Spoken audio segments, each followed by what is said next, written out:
बिस्मिल्लाहिर्रहमानिर्रहीम अस्सलाम वालेकुम। जिस अंदाज में तहरीक इंसाफ और इमरान खान को माइनस करने की तमाम कोशिशें नाकाम हुई हैं और उल्टा Nawaz Sharif and company minus हो गई और अब बैन अल-अक़वामी सतह पर जो एक पाकिस्तान की सुबकी हो रही है, इस पूरे मामले के साथ फजल रहमान के बाद कुछ और किरदार भी इंटर हुए हैं और अब ताकतवरों की मुश्किलात के अंदर मजीद इजाफा हो गया और इमरान खान की किस तरह ये मदद है, इस पर भी बात करेंगे। और दूसरी तरफ सदर अलवी जो है वो इमरान खान के केसेस क्या माफ करने जा रहे हैं, इस पर इमरान खान ने जो मौकफ दिया है उन्होंने बड़ा सबको हैरान भी किया है, परेशान भी किया है, वो भी आपके सामने रखना है। और जिस सतह की धांधली हुई है, बड़ी बड़ी जो शख्सियात हैं और वकला वो ये समझते हैं कि काजी फायद ईसा साहब का जो फैसला है उसके जरिए इन तमाम मामलात को तकवीत पहुंची है। इस्लामाबाद के अंदर आज इस्लामाबाद हाई कोर्ट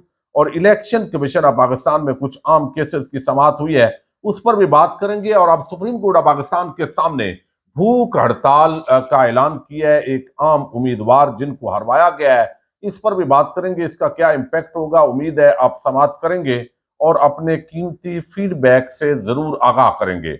इस वक्त अगरचे आज इस्लामाबाद के अंदर इलेक्शन कमीशन ऑफ पाकिस्तान के अंदर भी कुछ केसेस की समाअत हुई है जिनका रावलपिंडी के साथ ताल्लुक है, और मीडिया जो रिपोर्टिंग होती है वो ज़ाहिर है अपने अपने मतलब का एक जुमला निकाल लिया जाता है और उसके अंदर सिकंदर सुल्तान राजा साहब उनको बड़ी परेशानी हुई है। उन्होंने कहा जी देखे सबूत चाहिए, कहां पे धांधली हुई है, यानी इतना अंधा गूंगा बहरा आदमी है कि उन इन इलेक्शन कमीशन ऑफ पाकिस्तान को नहीं पता कहां धांधली हुई है। भाई आप एक तो प्री पोल रिगन यानी इलेक्शन से पहले ना सिर्फ धांधली बल्कि बदमाशी की गई है, लोगों के कागजात नामजदगी छीने गए और हमारे पास चूंकि रिपोर्ट नहीं आई। भाई आपके पास अगर रिपोर्ट नहीं आ रही, लोग आपको शिकायत नहीं कर रहे, तो इसका मतलब क्या है? इसका मतलब यह है कि आप बिल्कुल निकम्मे हो, आपसे किसी को इंसाफ की उम्मीद नहीं है, लोग आपको कठपुतली समझते हैं। ये आपके लिए रुसवाई का मुकाम है कि पूरे पाकिस्तान के अंदर सोशल मीडिया भरा पड़ा है, इलेक्ट्रॉनिक मीडिया आता कि मैनेज होने के बावजूद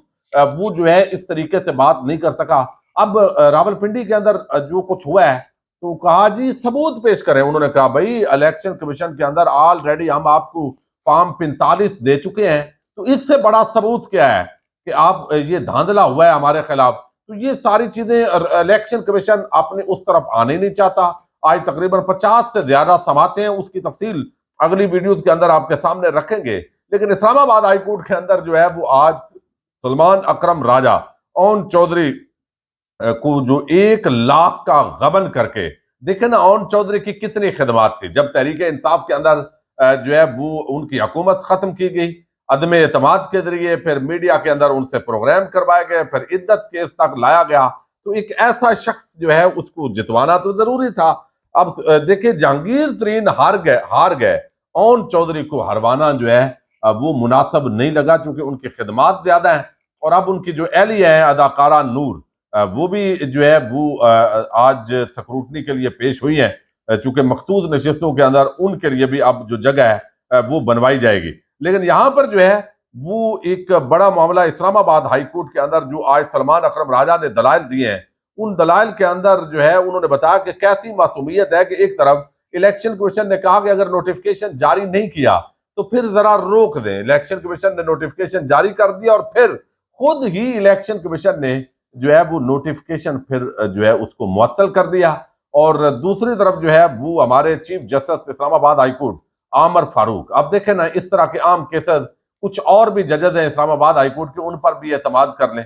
और इस लाहौर हाई कोर्ट के अंदर तो ऐसे लगता है कि हमारे जो chief justice Lahore high court हैं वो पूरी तरह कंप्रोमाइज हैं, या किस तरह उन्हीं 2 जजेस के पास 3 जजेस के पास सारे मामलात को भेजते हैं।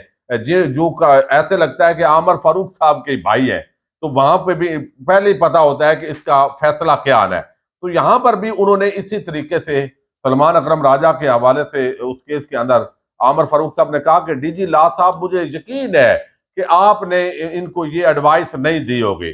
तो फिर वो उन्होंने कहा जी हमारी तैयारी नहीं है, तो तैयारी करने का मौका दे। 2 बजे तक ये समाअत जो है ये मुलतवी हुई है। लेकिन आप देखिए एक तरफ जो है वो जितने मामलात भी जा रहे हैं, अब यहां पर जो है वो एक और चीज भी है। अली एजाज भुट्टर उन्होंने कहा कि ये फैसला सुप्रीम कोर्ट ने दिया और उसके बाद खुली धांधली हुई। जिस तरह इलेक्शन कमीशन पहले भी धांधली कर रहा था, उसकी नाक के नीचे ये सारा कुछ हो रहा था, लेकिन काजी साहब ने उनको नीट एंड क्लीन किया और 8 फरवरी के उनको इलेक्शन चाहिए थे, लेकिन साफ शफाफ के साथ ज़ाहिर है उनको कोई गरज नहीं थी। तो अब मेरे जो वोटर हैं वो मुझसे पूछते हैं कि भाई हमने वोट आपको दिया है, तो ये क्या हुआ है? तो अली एजाज भुट्टर जो एडवोकेट है, उन्होंने कहा है कि मैं सुप्रीम कोर्ट ऑफ पाकिस्तान के सामने भूख हड़ताली कैंप लगाऊंगा।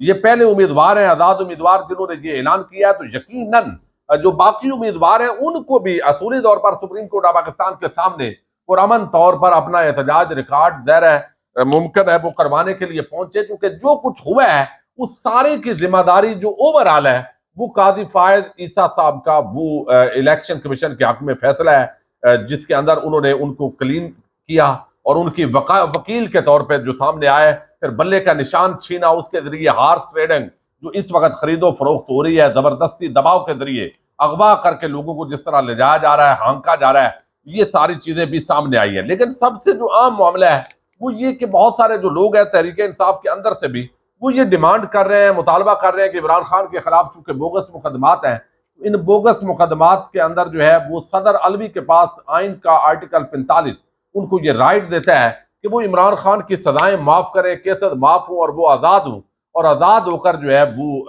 सियासत करें और अपनी पार्टी को लीड करें। तो ये ख्याल कहने को बड़ा अच्छा है, लेकिन दूसरी तरफ जो है वो ये इस पर अमल दरामद अगर करेंगे तो इससे जो पूरा बयानिया इमरान खान का वो खत्म होगा। यानी सदर अलवी साहब अपने टन्योर खत्म होने से पहले और वजात सईद जो जर्नलिस्ट हैं और इस वक्त बैरून मुल्क है, उन्होंने ये खबर ब्रेक की है अपने सोर्सेज के जरिए, अवान सदर के सोर्सेज के जरिए कि इमरान खान के सामने ये तजवीज़ पेश की गई है सदर अलवी की तरफ से कि अगर आप कहें तो आपके केसेस माफ कर दें, लेकिन इमरान खान ने ये माफी लेने से इनकार कर दिया है। यानी वो कहते हैं चूंकि मेरे तमाम जो केसेस हैं मेरे खिलाफ बोगस हैं, ड्यू प्रोसेस ऑफ लॉ को फॉलो करके बाकायदा तरीके से ये केसेस झूठे साबित होंगे और फिर मैं इसको कबूल करूंगा। मैं किसी भी तरह कोई भी फायदा और फेवर लेकर जिसको बाद अदा डील बना दिया जाए, इस तरह का काम ना डील लूंगा ना डील दूंगा। ये जो कुछ मुकदमात मेरे खिलाफ हैं इनको साबित करने पड़ेंगे और मैं कानून की अदालत के अंदर अपने आप को बेकसूर साबित करके प्रॉपर तरीके से 6 महीने लगे, साल लगे, 2 साल, जो भी एजेंडा है, बहरहाल मैं इस तरीके से सदर से माफी नहीं लूंगा। तो सदर अलवी से माफी लेने से जो सदारती एक अख्तियार है उसके तनादर के अंदर इमरान खान ने जो है वो इनकार कर दिया है। ये उन्होंने खबर ब्रेक की और ये बहुत अच्छा किया है, बहुत अच्छा किया है। वरना ये सारे लोग कहते हैं कि अपना सदर था और ये काम कर गया और फिर जो अदालत आगे काजी फायद ईसा की बैठी हुई है तो वो और मामलात खोल लेते हैं कि मुल्की सलामती के अंदर ये हो सकता है, नहीं हो सकता। तो इन मामलात के अंदर इमरान खान को पढ़ना भी नहीं चाहिए और ये चीज जहां पर इतनी मुश्किलात बर्दाश्त की हैं, ये मुश्किलात भी बर्दाश्त जो है वो करेंगे ताकि मुखालफीन जो है ये जो बात है जेल नहीं काट सकते, हमने ऐसे किया, जरदारी ने वो किया, वो बड़ा बहादुर था, ये चीजें सारी कम अज कम पहले भी खत्म हो गई है। अब यहाँ पर जो एस्टैब्लिशमेंट है उसके लिए बड़ी मुश्किल सूरत हाल पेश आ गई है। अगरचे डंडा ताकत इसके जरिए कोशिशें की गई, कोशिशें की जा रही हैं। अब ये हमारे मंडी बहाउद्दीन से एक नौजवान है कलीम आरफ मांगट, इन्होंने कुछ एक वीडियो स्टेटमेंट दी। ज़ाहिर है जब धांधला हुआ तो उसके बाद लोग गुस्से के अंदर से, और सबको पता है कि ये जो कुछ हुआ है ये एस्टैब्लिशमेंट पर इसका इल्जाम आता है ज़ाहिर है, और कौन कौन उस वक्त मैनेज कर रहा था, किस महकमे से किसका ताल्लुक था, पुलिस के कितने अफसरान थे, फिर जो है वो किस और जो है वो इदारे हसास इदारों से ताल्लुक पर जो है वो ये सारा कुछ ज़ाहिर है धांधली के जरिए इम्तियाज चौधरी जो है वहां पे MNA बने हैं। तो ये सारी चीजें नजर आ रही थी और उन्होंने कहा कि भाई जिस तरह जो टेररिस्ट होते हैं उनको इस्लाम के साथ जब नत्थी किया जाता है तो हम उसकी मुखालफत करते हैं, और इन्होंने कुछ आर्मी चीफ और जर्नैलों के हवाले से ऐसी जबान इस्तेमाल की जो ओवरऑल एक गुस्सा होता है। ज़ाहिर है जब मैंडेट चोरी होगा और हर जगह पर एस्टैब्लिश पर इल्जाम होंगे तो वो शायद तनकीद बर्दाश्त नहीं हुई और उनके घर पर जो है वो धावा बोला गया और वहां से इनको उठाया गया और जबरी तौर पर ये गुमशुदा है और काफी दिन हो गए। हाजी इम्तियाज चौधरी साहब ने भी इस हवाले से बताया है कि हर फोरम पर हम राब्ता करके इनकी रिहाई को मुमकिन बनाएंगे।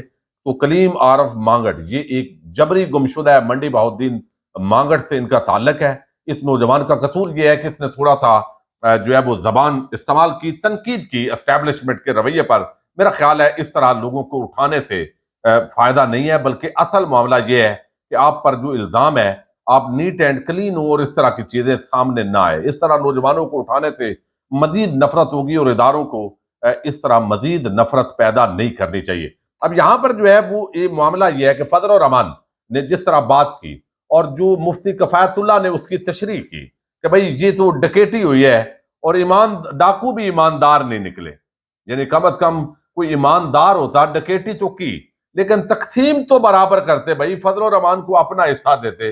लेकिन हमारे साथ वो कहते हैं ये भी धोखा हुआ है, चलो डाका किया है आपने, एम को भी नवाज दिया, नून लीग को भी नवाज दिया और हमें हमारा हिस्सा नहीं दिया। तब डकैती कर रहे थे तो 8-10 और नशिस्तें हमें भी दे देते। तो अब ये मामला तो है यही, असल में जो डकैती के बाद माल की तकसीम है उसके ऊपर झगड़ा है फजल रहमान का। लेकिन फजल रहमान ने और जमीयत उलमा इस्लाम ने कल जो है वो डॉक्टर सोमरो के जो बेटे हैं उन्होंने भी बड़ी सख्त जबान इस्तेमाल की है एस्टेब्लिशमेंट के हवाले से कि हमें बंदूक की तरफ ले जाया जा रहा है और हमें इस तरह मजबूर किया जा रहा है। हम हालांकि पुरअमन सियासत करने वाले लोग हैं। फिर मुफ्ती कफायतुल्लाह ने जो बातें की एस्टेब्लिशमेंट पर तनकीद करके, फिर फजल रहमान ने खुद जो इल्ज़ाम लगाया आसमा शराजी साहबा के प्रोग्राम के अंदर कि ये अरबों रुपए एस्टेब्लिशमेंट ने बनाए हैं, ये एक बहुत बड़ा संगीन इल्ज़ाम है। हालांकि इस तरह का इल्ज़ाम जो है वो तहरीक इंसाफ और उन लोगों ने नहीं लगाया पहले जितना सख्त इल्जाम इन पर लगाया है। लेकिन ज़ाहिर है इनकी गिरफ्तारी भी नहीं होगी, मुकदमा भी नहीं होगा फजल रहमान पर, चूंकि ज़ाहिर है आसान टारगेट है पीटीआई और ये सारी। अब नून लीग और सब उनको जो है वो ज़ाहिर है कोशिश कर रहे हैं मनाने की, लेकिन फजल रहमान तो अब पीछे रह गए हैं। लेकिन दूसरी तरफ जो है बलूचिस्तान पूरा बंद है, हड़ताल हो रही है। अब कल एक तो जुमा को हड़ताल ओवरऑल भी हो रही है मुल्क के अंदर इंतखाबात के अंदर धांधले के खिलाफ, और फिर जो इंटरनेशनल मीडिया जो कुछ लिख रहा है और आज जो जिस तरह की हेडलाइन जो है अल जजीरा ने लगाई है, मैंडेट चोर, यानी इससे बड़ा क्या क्रेडिट है।